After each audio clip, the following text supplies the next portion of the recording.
Inilabas ng singer at aktor na si Dwayne Garcia ang kanyang pangalawang single na Para Na Muna na likha ng composer at filmmaker na si Derek Joventan.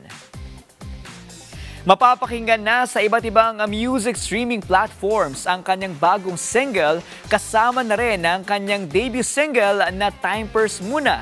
Ito ay sa ilalim ng Star Music Philippines. Maaari na ding mapanood ang music video ng nasabing kanta. Grateful lang po ako na nasama po ako sa industry na ito, and dahil newbie pa lang po ako sa lalo na sa music industry, ina-idolize ko po sila. I would like to learn things from them po.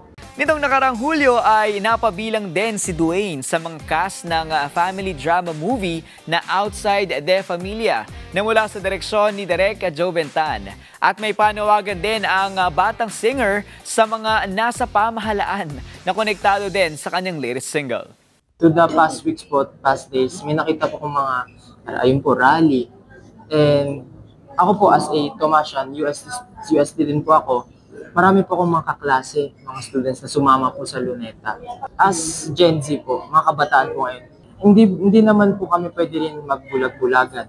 Pero ang masasabi ko lang po para na muna. Tapos, maayos din naman po lahat yan.